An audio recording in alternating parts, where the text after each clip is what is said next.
BBC news বাংলার একটা প্রতিবেদন বেশ আলোড়ন তুলেছে সম্প্রতি। ভারতে পাচার হওয়া এক বাংলাদেশি কিশোরীর কথা বলা হয়েছে সেখানে। অভিযোগটা ভয়ঙ্কর, মাত্র ৩ মাসে ২২৩ বার ধর্ষণ। আজ আমরা এই প্রতিবেদনটা আর এর আশেপাশের কিছু তথ্য নিয়ে একটু গভীরে যাব। আমাদের উদ্দেশ্য হচ্ছে গিয়ে এই ঘটনার খুঁটিনাটি জানা, কেন এমন হলো, আর মানব পাচারের যে একটা ভয়ঙ্কর দিক, মানে এই রিপোর্টগুলো যা বলছে সেটা একটু বোঝার চেষ্টা করা। কিভাবে একটা বাচ্চা মেয়ে এমন অবস্থায় পড়ল, আর এর বৃহত্তর মানেটা কি। আচ্ছা, তাহলে শুরু করা যাক। প্রতিবেদন বলছে মেয়েটার বয়স মাত্র ১২, বাড়ি খুলনাতে। মাত্র ১২? হ্যাঁ, স্কুলে এক বিষয়ে ফেল করেছিল, বাড়িতে বকাবকি করবে এই ভয়েই সে পালায়। উফ, ভাবা যায় এইটুকু একটা কারণ। ঠিক, আর তখনই এক পরিচিত মহিলা তাকে ভালো কাজের লোভ দেখায়, সীমান্ত পার করে সোজা কলকাতা। পরিচিত মানুষ? হ্যাঁ, সেখানে তার জন্য জাল ভারতীয় আইডি কার্ড বানানো হয়, তারপর প্লেনে করে মুম্বাই। পুরো প্ল্যান করে করা? জাল আইডি, প্লেনের টিকিট? একদম। সেখান থেকে গুজরাট, মহারাষ্ট্র, বিভিন্ন জায়গায়। আর সেখানেই শুরু আসল নির্যাতন। অভিযোগ অনুযায়ী এই গত ৩ মাসে মানে ২২৩ জন পুরুষ তাকে ধর্ষণ করেছে। ২২৩ জন? এটা বিশ্বাস করা কঠিন। এখানেই শেষ না, শরীর তাড়াতাড়ি বাড়ার জন্য হরমোন ইঞ্জেকশন দেওয়া হয়েছে, ধর্ষণের ভিডিও করে ব্ল্যাকমেল করা হয়েছে। ভয়ঙ্কর। মানসিক আর শারীরিক দুই ধরনের নির্যাতন। শেষ পর্যন্ত ২৩শে জুলাই মহারাষ্ট্রের পালঘর থেকে পুলিশ আর একটা NGO, Exodus road India foundation, ওরা উদ্ধার করে। পুলিশ ৯ জনকে ধরেছেও, এদের মধ্যে বাংলাদেশিও আছে। এই পুরো ঘটনাটা শুনলে মানে কয়েকটা জিনিস খুব পরিষ্কার। প্রথমত, মেয়েটার বয়স আর পালানোর কারণটা। স্কুলে ফেল, বাড়ির ভয়। কিশোর বয়সের এই ঝুঁকিটা খুব স্পষ্ট। আর দ্বিতীয়ত, যেভাবে পুরো কাজটা করা হয়েছে, পরিচিত লোক দিয়ে লোভ দেখানো, বর্ডার পার, জাল আইডি, এক রাজ্য থেকে আরেক রাজ্যে নেওয়া, হরমোন ইঞ্জেকশন, ব্ল্যাকমেল, এটা কিন্তু কোনো বিচ্ছিন্ন ঘটনা মনে হচ্ছে না। এটা একটা ভীষণ সংগঠিত, মানে ওয়েল অর্গানাইজড পাচার চক্রের দিকে ইঙ্গিত করছে।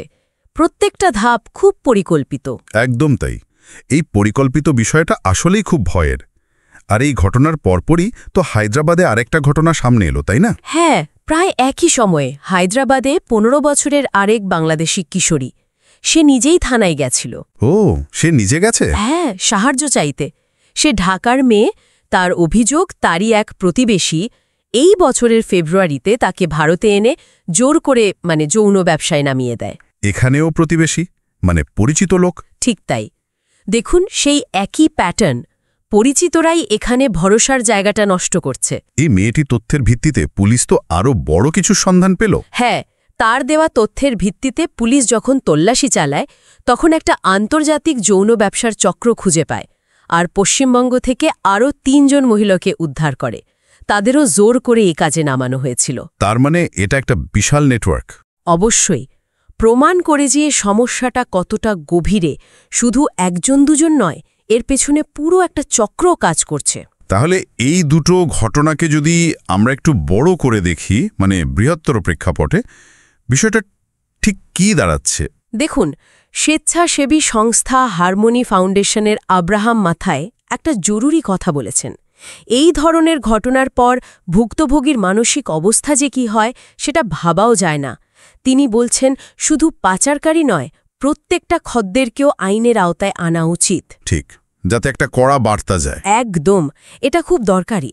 অন্যদিকে এক্সোডাস রোড ইন্ডিয়া ফাউন্ডেশনের শ্যাম কুম্বেলের দেওয়া তথ্য আরও ভয়ের ছবি দেখায়। তার সংস্থা নাকি শুধু মহারাষ্ট্রেই গত ৫ বছরে ৫০ জনের বেশি বাংলাদেশি মেয়েকে উদ্ধার করেছে। ৫০-এর বেশি, শুধু একটা রাজ্যে একটা সংস্থার হিসাবে? হ্যাঁ, এবং তিনি আরও বলেছেন, পুনের বুধওয়ারপেটের মতো এলাকাগুলোয় হাজার হাজার বাঙালি যৌনকর্মী আছেন। হাজার হাজার? হ্যাঁ, যাদের মধ্যে পাচার হয়ে আসা মেয়েরাও আছেন। তার মানে আমরা হয়তো সমস্যার খুব সামান্য অংশই দেখতে পাচ্ছি। তাহলে মূল কথাটা দাঁড়াচ্ছে যে এই ঘটনাগুলো আসলে আলাদা কিছু নয়, বরং একটা বিরাট, একটা গভীর সমস্যার এক একটা উদাহরণ মাত্র। একদিকে যেমন ওটা মর্মান্তিক ব্যক্তিগত ট্র্যাজেডি, তেমনি অন্যদিকে আন্তঃসীমান্ত অপরাধ চক্রগুলোর সক্রিয়তা আর সমাজের দুর্বল মানুষদের অসহায়তার সুযোগ নেওয়ার একটা বাস্তব চিত্র। একদম। আর এখানেই একটা বড় প্রশ্ন চলে আসে, বুঝলেন?